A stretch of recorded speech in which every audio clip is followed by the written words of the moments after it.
Say what needs to be said. Mr. Pick Six back with another episode. So week 1 has came and gone. Man, it was a bunch of surprises. It was full of surprises, some good things, some bad things. It's exciting to see week 1. Monday night football was good. Sunday night, it went how it went. But, it's week 1. We got that out the way. And now we got a little data. We got some data. We collected some data and we can see, what we can expect from our teams, right? But the worst possible scenario has happened to the New York Jets, right? The worst possible scenario has happened. Nobody would have expected this to take place for the New York Jets, but it has happened and the time has came. One thing we don't like about our sport, football, one thing we don't like, and that's injuries. Injuries is the worst thing to our sport, the worst possible scenarios to our sport, right? This is the one thing that we don't like that makes the game suck. Getting injured. An injury can change the landscape of a game, your team, and the future of your team. So, a big injury happened and wow, that sucks. It sucks for the team. But here's the thing. We got Tom Brady who has set the standards. He set the standards and showed people you go to another team, you have a veteran established quarterback who is a premier quarterback and you could win a Super Bowl, So those standards are set. So a lot of teams are out here chasing these Super Bowl and trying to find themselves an established quarterback to go win these Super Bowl, i.e. the New York Jets, right? The Broncos. You got a few teams that's trying to get these established quarterbacks to hurry up and win the Super Bowl. So it's kind of like cheating, cutting the corners a little bit, right? Everybody's not Brady. Everybody can't be a Brady. And you got to understand this football game is a grueling game. There's a lot of wear and tear on your body, and it's very impactful, the wear and tear. So you can't just expect everything to be smooth, even though Tom Brady did some miracle things, just being healthy, playing at the age of 43, 44, 45, and winning Super Bowls. It's not easy. It seems easy, but it's not that easy. So Aaron Rodgers goes down with an injury and has everybody taken by surprise. It didn't even look like a significant injury, right? It looked like just, a bang, bang play, hit and fall and get up. And then he was kind of limping. So, now it finds out that he has a serious injury and they have to deal with this situation coming up, right? My question, though, is to the owners, to the NFL as a whole, to the NFLPA, to the powers that be. Why is it so hard to have natural grass all over the NFL, every stadium? What is it about? We've been crying and screaming for natural grass. Statistics show that more injuries happen on turf grass. You just get more freak injuries than you have ever seen, right? When we had natural grass back, years ago, people wasn't just getting these freak injuries. Yeah, you have freak injuries, but you see them more often than none now. Like, it's just crazy. So it got to come to me and to my mind is, why aren't these changes being made when players are asking for it? And only thing I could think is greed. It saves a lot of money having turf grass and not having to replace the natural grass. So, let's get turf grass. And the players got to deal with it. And that's their mindset. And that's how they're looking at things. And that sucks. And I wish we can get down to the bottom of it and have that change, right? Because, that just took a lot out of the Jets. That took a lot out of the Jets fans. It took a lot out of just football because everybody was excited to see Aaron Rodgers play and what they was going to do with the defense, right? That was, you know what I mean? That was the whole talk of the offseason was about. So owners, you got to understand that. Take heed of what we see, what you see, and what we're expressing to you guys. I know it saves a lot of money, but you're making a whole hell of a lot of money. So why not make a change, right? But the defense came in, they stepped it up and did what nobody thought they would be able to do, and still pulled off the victory. Nobody imagined Aaron Rodgers going down that early in the game, in the first game, in the first quarter, and your boy Zach Wilson got to come in and do whatever it takes to win. And he accomplished that, along with the defense. Obviously, just like last year, you're going to have to play good defense and kick a lot of field goals. And that's the motto, We're going to get some field goals and we're going to play good defense. And that's what they got to expect. They can't expect too much from Zach Wilson. Hopefully, he changes his ego and his mindset of how he portrayed himself and, how they welcomed him, how the first impression, that first impression is always the best impression. And he didn't give a good one. So, it seemed like he got a a changed mindset. But the sad thing that I seen from Zach Wilson that I wasn't impressed from, it didn't seem like you got better from watching Aaron Rodgers.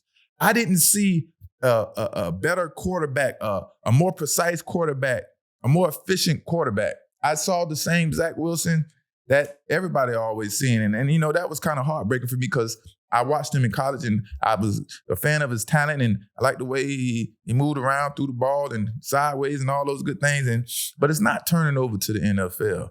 And, you know, I don't know if he's going to pan out as an NFL player or NFL quarterback. But I think they're going to still be competitive, you know. And what is the Bills the last in the division? Is it the Bills, then the Patriots? That's crazy. If the Bills is going to end up being the last in the division, that should not be happening. That's uncalled for the Bills with all that talent. You know, a team that's been gelling together for all these years. Man, I know they have high expectations, but that should not happen. Something got to happen. Something got to transpire if that happens. But let's give a shout out to Jordan Whitehead. Jordan Whitehead, my fellow 4th round brother, came up with 3 interceptions to help. Definitely what he did help lead his team to victory. One of the key players in the game to help lead his team to victory. 3 interceptions, and guess what? That's the most in his career, right? I think he's been in the league, played for Tampa, I think 3, 4, 5 years, and now he's at the Jets. And the most he had in his career before then was 2 interceptions through a whole season. He got 3 interceptions in one game, a career high. Look at that. Look how things just happen for you sometimes. You know what I mean? 3 interceptions in one game. If he doesn't play another game, he'll have more interceptions than he had ever in his career playing in the NFL. And that's crazy in one game. But usually when it go like that, you get it so early, usually you end up with a lot of interceptions. And he played ball, man. He was manning that deep third field, single safety. And when you threw it deep, he was coming to get that ball. You know, I'm sure he surprised himself. And you know, it was a great feeling. He had no idea that was going to happen, but it happened.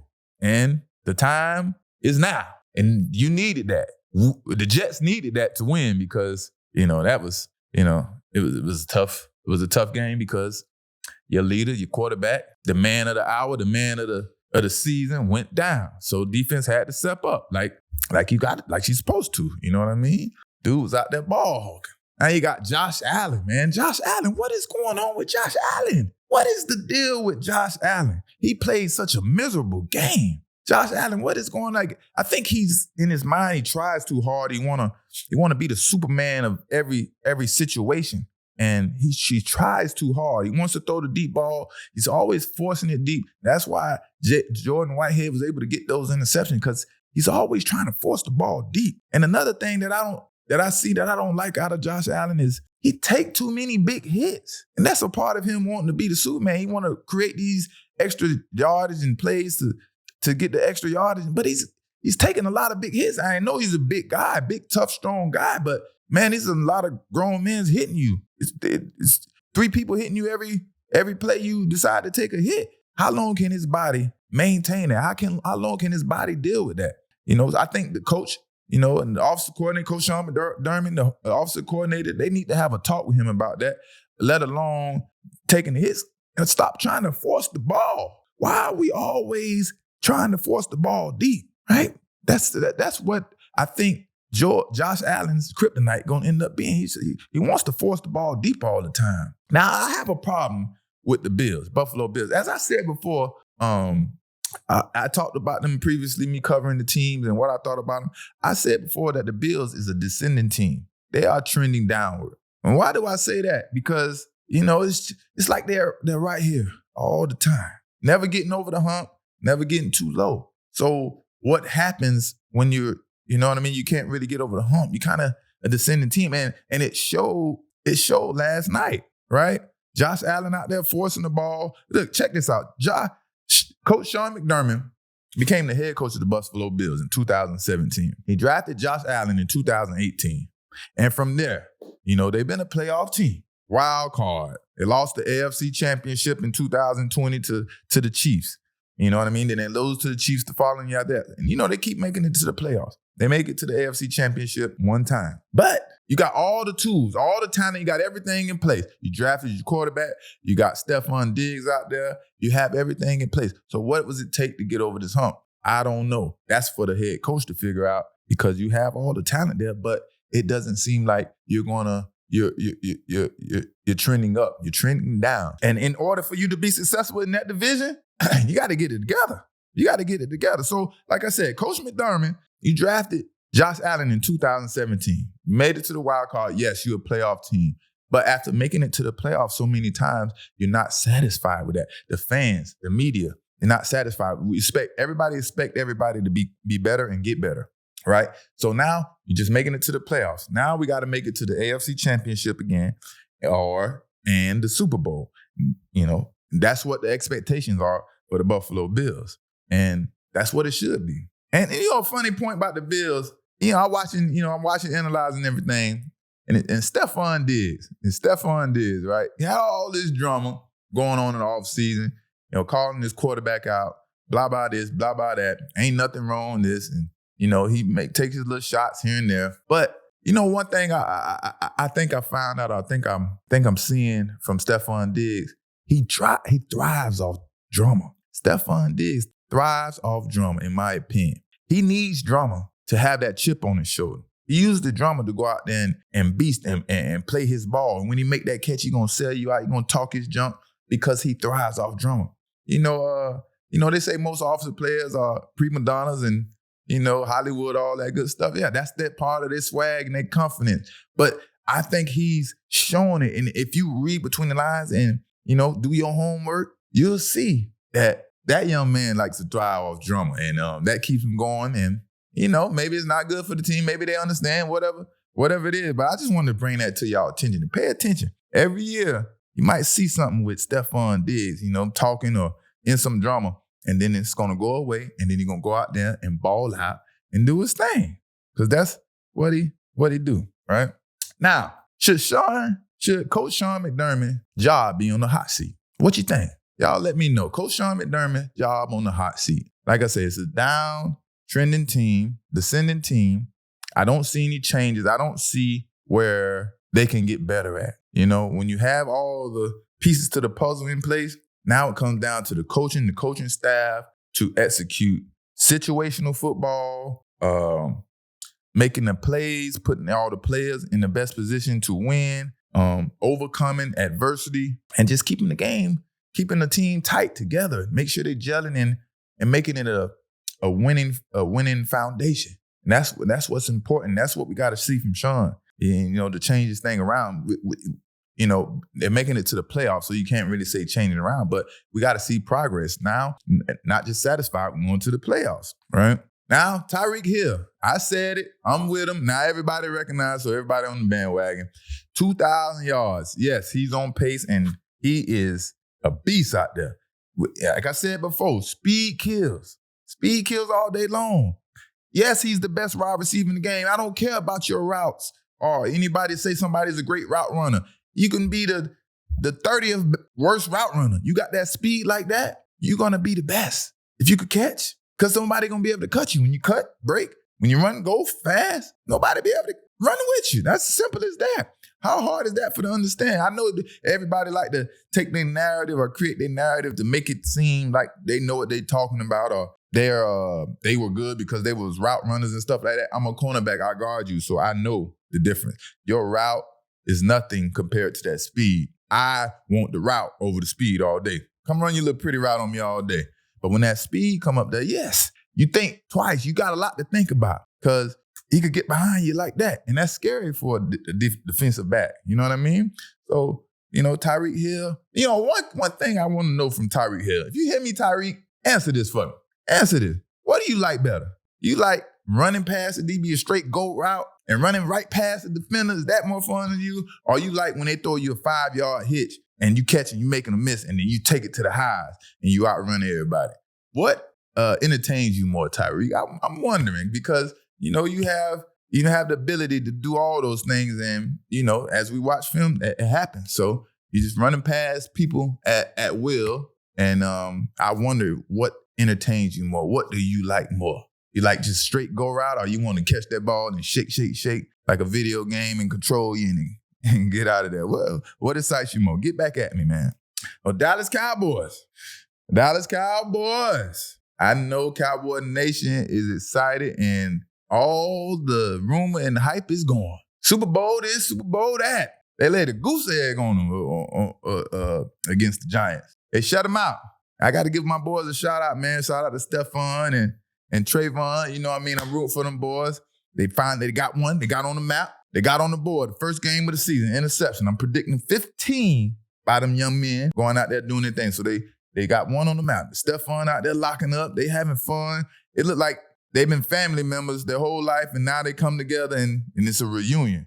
That's the feeling they got together out there. And that's what it looks like. They're gelling together in the reunion. They're happy to be and play with each other. They look up to each other. They respect each other. And they learn from each other. So, you know, those guys, that duo out there, Stefan Gilmore and Trayvon Diggs, that duo, man, it's gonna be exciting to watch. Like I said, I'm predicting 15 out of them. So watch closely because, you know, that front four, they bring a lot of pressure. And they just got an overall good defense. But don't get too excited, man, because, you know, it is still the Dallas Cowboys. This happens all the time. It happens every year. But I'm excited about that defense. I ain't got too much to say about the Cowboys until next game. All right? Next game, we're going to talk about the Cowboys because they did their thing. But Daniel Jones, what in the mercy is going on with Daniel Jones? You fooled me. Daniel Jones, I'm not going to lie, you fooled me. Maybe it was Dayball and putting you in position last year. Now everything is catching up. But I was fooled. I thought you were the man. I thought Dayball gave you the great coaching like he's known to do, and I seen him do before, and get you into a position where you are to make plays and establish your career as a good quarterback. But you know, last night was a little disappointing, a lot of disappointing. It didn't look like you belong in the NFL last night, right? It didn't look like he belonged in the league to be a quarterback for a NFL team, let alone a demanding NFL team with a big market, you know, New York Giants. But, man, hopefully he can get it together and come back to his form of, you know, how he left last year. But as of now, it looks like he just don't belong in the NFL playing quarterback. And, you know, I was fooled. They missed 15 for 28, 104 yards, 2 interceptions. Yes, it was a lot of pressure. Yes, the front four was after you, but what is the quarterback job? The quarterback job is to make the plays, get rid of the ball when it needs to be done. That's as simple as that. That's the name of the game. So, you know, we're gonna revisit this. We're gonna see how that's panning out for Daniel Jones and Coach Dayball. I'm rooting for Dayball, but those Giants, that looked pretty sucky. Well, what do you think about the Dolphins' chances of being a Super Bowl player? I didn't, you know, and the other thing, let me give Tua some love too, because I'm not the biggest Tua fan, but he has proven the critics wrong, and he got a lot of weapons. The weapons is helping them out, you know what I mean? Do you think they're going to be able to make it a Super Bowl? The path looks a little more easier than before, being that Aaron Rodgers went down, Buffalo Bills don't look so good, and now you got the Patriots. The Patriots are always the Patriots. Does the path look good for the Miami Dolphins to make it to the Super Bowl? What do you think? Are they a Super Bowl team now? Will they progress and make it to the Super Bowl? Say what needs to be said. Mr. Pick 6. I'm out.